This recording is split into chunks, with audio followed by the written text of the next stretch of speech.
every word and every act. His assurance and His love. Why fear when I am here? He said.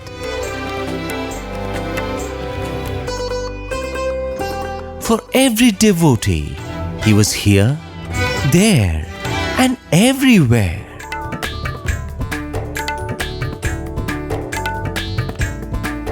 Painfully guiding every step like a dance teacher.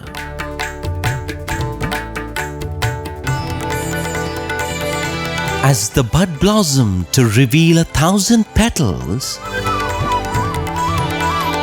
it can only be said that the fragrance of the first few years was unique.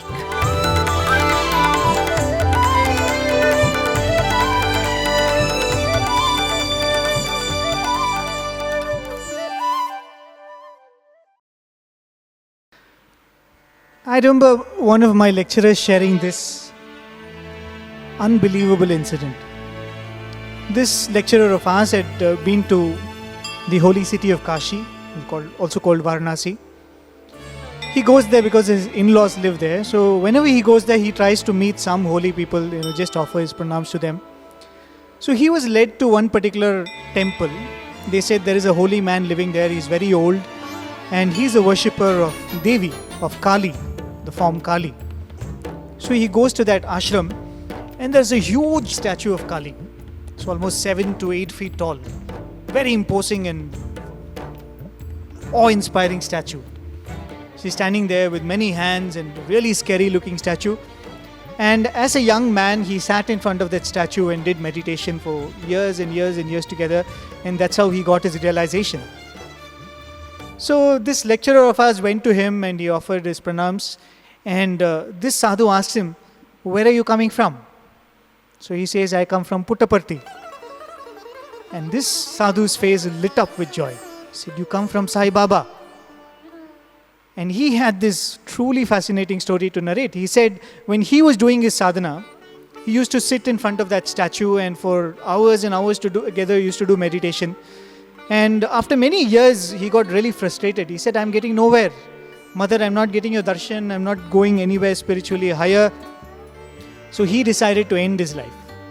And how did he decide to end his life? He said, "I'm going to bang my head against the statue and I'm going to kill myself." So he rushes towards the statue, catches hold of the statue and starts banging his head. And probably after a few bangs, he finds somebody holding his head, stopping him from banging. And he's surprised. He looks up and whom does he see standing there? He sees our Swami standing there. Imagine, he has not seen this form before. That Kali statue which was there was replaced by this so enchanting looking form. He has no clue who this is. And when did this happen? This happened in the early 1940s. When people in Kalluru, Elluru, Pamidi were wondering who is this young boy. Swami is in Varanasi in Kashi giving darshan. I spoke about Jumsai. There were so many people in the United Kingdom, in London, in Europe during the World War II who were saved by Swami, who many years later came to Swami. So that is why, how do you draw a timeline? How do you give a chronology for what Swami has achieved? But nevertheless, that's precisely what you're trying to do. So that's how the bhajans started there. And around this time, as we said, there are mysterious ways in which people started coming to Swami. And there was another person, his name is Ramachandran. He was a recruiting officer from the town of Hindupur. We all know Hindupur is quite nearby. He had some problem. We don't know what is the problem. But one day, Swami appears in his dream and gives him a solution to the problem. So Swami solves the problem and tells him, "Come to Puttaparthi." So this man wakes up and he has no clue. What is this? The solution seems logical, but what is this Puttaparthi? Where is this? Who is this person? And why is he calling me to this place called Puttaparthi? He goes back to sleep. Swami again comes in his dream at 4 in the morning and says, "Come to Puttaparthi." So he wakes up and early in the morning he gets into his jeep and starts driving.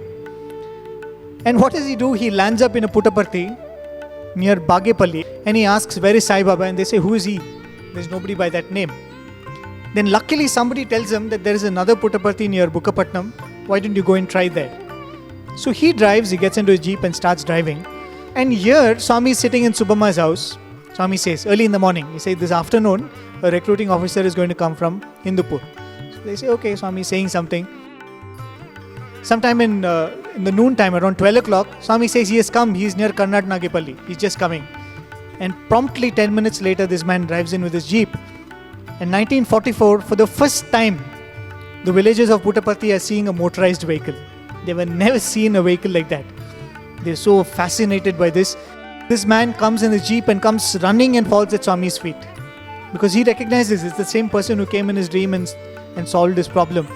And then this person takes Swami in the jeep and Swami goes around Puttaparthi in the jeep. Probably the first.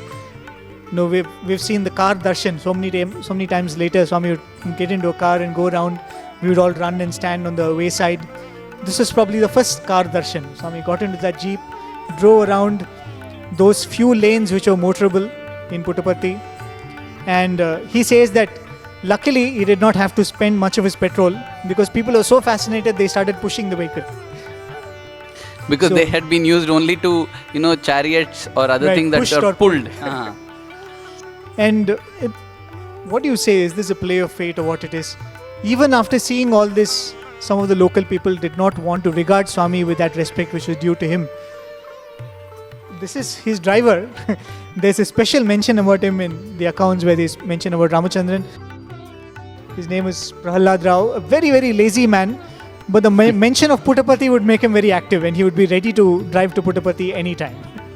So, this recruiting officer Ramchandran, in the jeep, he takes Swami to Hindupur, and again in Hindupur, people are very upset. They don't know who this Swami is and they don't want this. They in fact scold Ramchandran saying, how can you get such a person? How can you do all this? But his conviction is so strong that he takes him out in a procession in Hindupur. And that time an interesting thing happens. This is T. Rama Sharma. He was Swami's classmate in Bukkapatnam school. See, this is 1944. Just 3-4 years back, Swami is there in Bukkapatnam school. And now Swami is coming here and he happens to hear that a classmate of his is being paraded. He's God and all that. He's surprised. Oh my God, let me go and see. So he goes and sees Swami in the jeep. He says, Arre! Hey! He calls out to him. Because for him he's his classmate.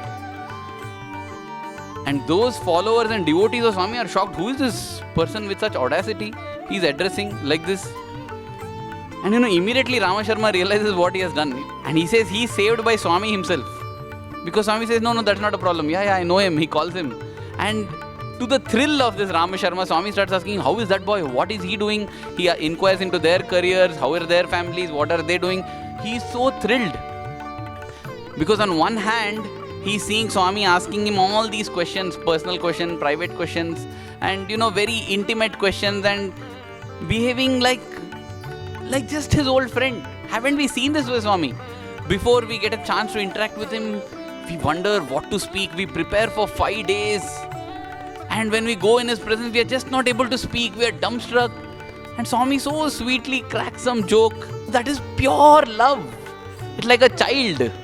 And so, on one hand, Swami is doing that, and on the other hand, he sees Swami being worshipped like this. This is a picture taken of a Pada Puja, not done at Hindupur, but a Pada Puja was done there, and probably this is how it would have looked. The person who is intimately talking, he's being worshipped. That is the beauty of Swami, where once in a while he removes the Maya and fills us with awe. But thankfully, he brings back the Maya so that we can relate to him as a mother, as a guru, as a friend, as whatever. And we are able to have an interaction and relationship with him. So we should be grateful to Swami for when he removes the Maya. We should also be grateful to him for putting the Maya, because that Maya is what is giving us joy at a worldly level. Once when Mr. Chakravarti, or one of the trustees, was speaking in front of Swami, he made a mention of this very beautiful incident. Probably the first interview he and his wife got. He came as the collector of Anantapur and Swami called him inside. And apparently in the interview room, there was a very, very beautiful portrait of Swami. A picture, a photograph of Swami. And Swami was looking very, very enchanting and attractive.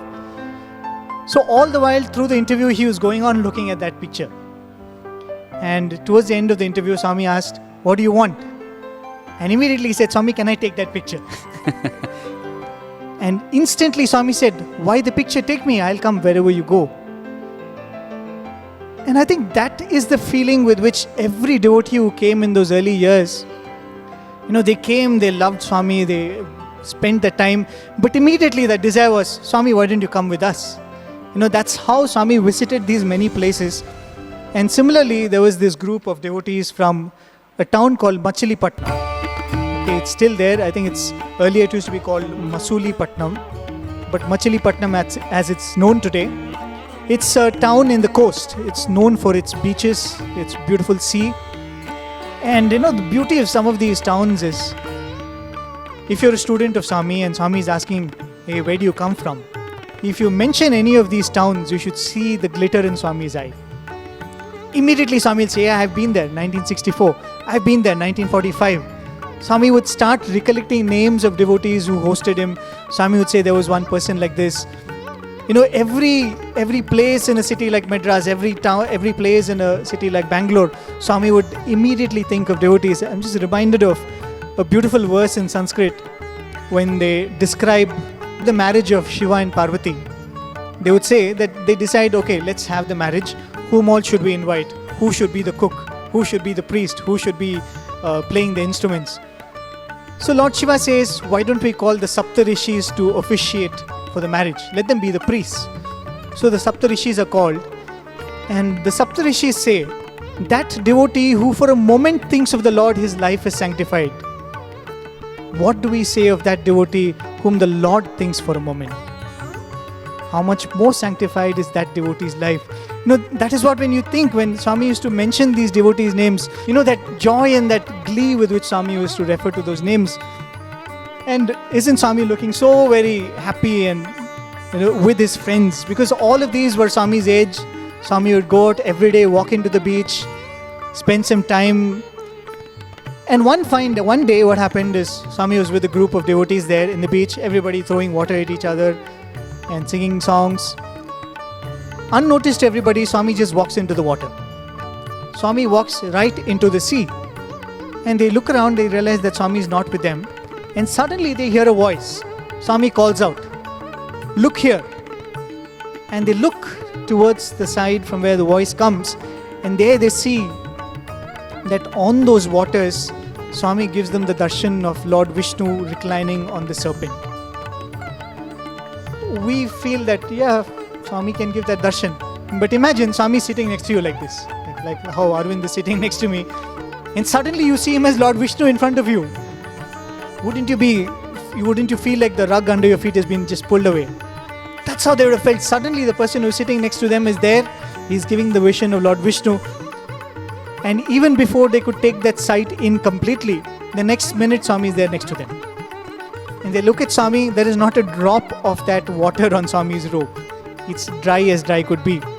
And this is one incident, and one more day they walk to the beach, they're all playing, and Swami materializes a small silver cup, right? And he takes it and throws it deep into the sea. And Swami says, wait, it'll come back. And the waves bring the silver cup back, and it comes, and Swami picks up that silver cup with the water. When you pick up that cup, water will be there. And then Swami starts distributing the water to all the devotees, and when they drink, it is not that salty sea water, but it is Amritam. Swami gives them that, and Swami says, this is Amritam from heaven. The seas have given it as their offering to me. Whatever Swami's hand touches becomes sweet. Even the salty sea water becomes sweet. And if we want sweetness in our lives, we just have to be touched by Swami. That is the secret to getting sweetness. It is unfortunate that the photographs are not there of Swami giving darshan in the Adishesha. I don't think anybody would have thought, even if they had a camera, that I have to take a photo now, because it would have been so awe-inspiring. But, Swami, as he said the other time, he would be back with the friends. Swami went to Machilipatnam actually along with Jagannath Rao Naidu's brother, Raghaveshwar Rao Naidu. And again, they were like friends, and they would swim in the sea together. And though not at the sea, there are some photographs of Swami swimming together with others. And at that time, this Raghaveshwar Rao Naidu suffered from a very peculiar eye ailment. It was called diplopia. When you look at somebody and he appears like this, double images. Diplopia. Swami takes jasmine flowers and ties it to the eye. He also actually had a problem with his optic nerve. He had a damaged nerve because of which one eyeball had got paralyzed and stuck. That also got cured along with diplopia getting cured. So this happened at Machilipatnam. The other place Swami used to often visit is Madras. And the beautiful thing is, Swami himself would narrate, he would drive down to Madras. He would zip in a car, start late in the night and early morning he'll be in Madras. And when I look at this picture, I always feel, Swami, if my life is a car, I want you at the wheel, Swami. Because then I know you will always take me quickly to the correct spot, correct destination. So Swami used to visit Madras. And again, when he went to Madras, in the beginning, it was, we mentioned about Navneetam Naidu, the excise commissioner in Bangalore, who gifted Swami the first dog. So it was his son-in-law's home, Raghav Rao Naidu, in Madras. So that was how the branch grew to Madras. He went and stayed at Madras. And at Raghav Rao Naidu's home, a lot of miracles of manifestation of Vibhuti, Lingam. There used to be satsangs, bhajans, all that happening there. And Swami visited many places in Madras also. Kapaleshwarar temple, Parthasarathi temple, Mylapore, Egmore, many places in Madras. This is at Felicite in Madras. Later years, picture taken in Madras. During this time, there was this person, Deenadayal Naidu, and his sister Chandramma. Chandramma had actually had a vision of Shirdi Baba, and he appeared to her in a kind of a pose, And she felt, Swami, if you are the same, I want to have your darshan in the same pose. And that wish of hers was fulfilled. She not only saw Swami in the same pose, when Swami gave that pose, she actually had a vision also. And because of which she was convinced.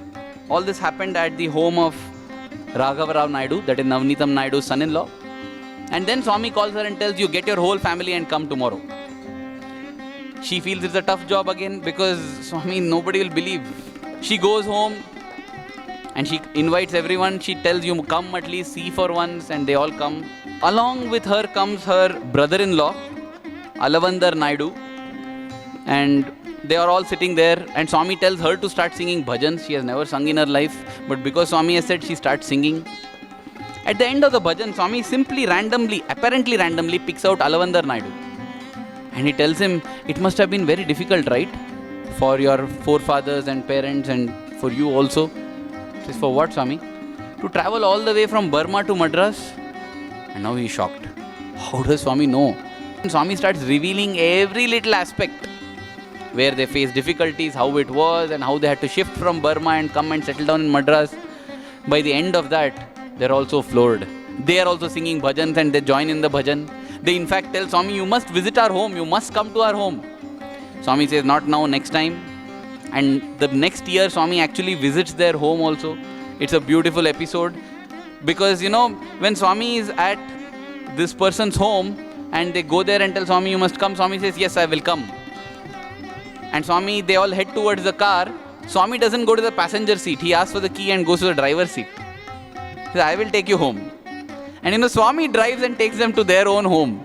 Not only he takes them there, he says, yeah, this is a hotel, no, every Thursday you have food here. This is from where you buy your vegetables. This is, whole Jiva Charitra. We read Swami's life history. Swami knows the life history of each and every devotee. He narrates the whole life history. Goes home, again delights them with many materializations. Manifests hot halwa, piping hot. You can't hold it in your hand for two reasons. One is because it's so hot. Second, it is filled with ghee that it will just slide down. And yet, miraculously, Swami holds, though it is hot and filled with ghee, supplies fresh hot halwa to all of them. And that is how Madras, the city of Madras gets conquered by his love. After that, Swami makes many, many more visits. This was the time of the World War II. So there would be a lot of, warning sirens, and daytime it would be tough to go out in the city. And therefore, Swami would always drive at night, all by himself, zipping in his car and reaching before the break of dawn to Madras. So today we will be concluding with Swami's visits during this period. So probably it's would be interesting to conclude with a different kind of a visit. We spoke about this couple, Yadalam Venkataramanappa and his wife. Almost everybody else in Bukkapatnam were against Swami. They resented Swami's presence. But in that town, there was this house of Yadalam Venkataramanappa. But unfortunately, when Swami was busy in his travels, he was going around Madras, Machilipatnam and all these places. Suddenly, this man had an ailment by which his legs got paralyzed. He lost sensation in his legs below his knees. So he became bedridden. And this was a chance for all those naysayers in the town. They would come up to the house and say, "Hey Venkataramanappa, see, this is why. You allowed that Bhattraju into your house, that's why this has happened to you." And everybody would just walk up into his house and start telling him, "See, this is all because of that. We told you, don't go after that Baba. Will he come and cure you now?" And they didn't stop with that. Some of them went to Puttaparthi and they went and told Swami, "Your devotee is lying there. Can't you cure him? Is that all you can do? I mean, he was devoted to you and he's lying there like an invalid. You can't cure him." And to one of those people, Swami said, "I know what to do." And that particular night, the family is retired. It's late into the night.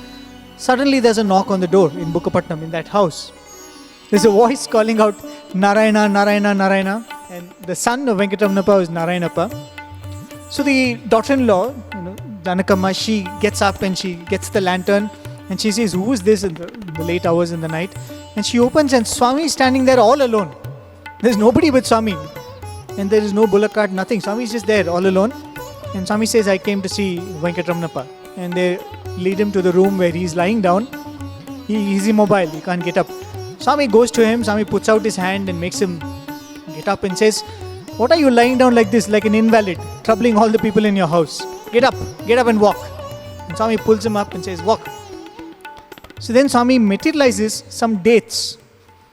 What is a cure for what? No idea. Swami materialized a banana somewhere, Goa somewhere. For somebody it's jasmine flowers. For Venkataramana's paralysis of his legs, it was dates. Swami materializes dates, puts it in his hand and he says, "Eat." So he's like dazed. He's looking at Swami, he's sitting there. Swami says, "What are you sitting? Eat it." Then Swami grabs the dates and takes one date, removes the seeds, gives it to him. And one by one, Swami gives it to him and makes him eat all of that. And Swami says, "Don't worry, you'll be fine." Stays there that night. And the next morning, they arrange a bullock cart for Swami. Swami gets into it and goes back. And with that, never again Venkataramanappa had that problem. How people started telling Venkataramanappa that you believe in Sai Baba and see this is what he has done to you. And then there were people who were telling Swami, he is your devotee and look, you're not taking care of him. And we saw how Swami took care of him. For a moment, if we just ponder, what if Swami had not walked to Bukkapatnam and cured Venkataramanappa? What would happen then? Would Swami's divinity be gone? See, I feel out of the 6 questions that we can possibly ask, why, when, what, where, who, how, one question is something we just cannot answer. We can answer where, when, who, how, what. Why? Why is beyond our comprehension. Why is beyond the mind. That's why we can't answer. That is why we need faith. Because why is a question we can't answer. Why did Swami do this? Why did Swami do this? Why did Swami leave at 85 when he said he will be till 96? Why is Swami allowing such things to happen? Why is Swami not doing this? Don't know. After it happens, we can look back. Just like now we are looking back and narrating, we can look back and narrate. But that is where we need faith. Swami says, "Come, test me, experience for yourself, then have faith." But after that, like the monkeys who kept pulling out the tree to check whether the root is there, don't do that, because the root will not grow then. Then how will I know that the root is growing? You don't worry, just keep watering. Have faith, the root is growing. It is going deeper and deeper. So whether he cured Venkataramanappa or not, it should not change things. In that case, it was people who were asking Venkataramanappa, "What is your Lord doing to you? What is Swami doing? Why is he not responding?" Many of us are guilty of ourselves doing that to Swami. When we are in times of trouble, we say, "Swami, why? Why, Swami? Why are you doing this?" Let us not ask that question. How much ever I love my pet dog, if my dog comes and asks me, can you teach me this theory? I can't, because, oh dog, you can't understand this dog. Become a human, then you will understand why I am telling like this, what is this theory. I feel, Swami, God also will be feeling the same. Why? Oh my God, I would love to explain, I love you, I want to tell you. But you won't understand, because it is beyond the mind. You, just like the dog has to become a human to understand this, you have to come to my level to understand. And once you come to my level, there will be no why at all. Dear Swami, the ultimate answer to everything in life is your love. Guide us, guard us, as you have been doing always. Thank you. Jai Sai Ram.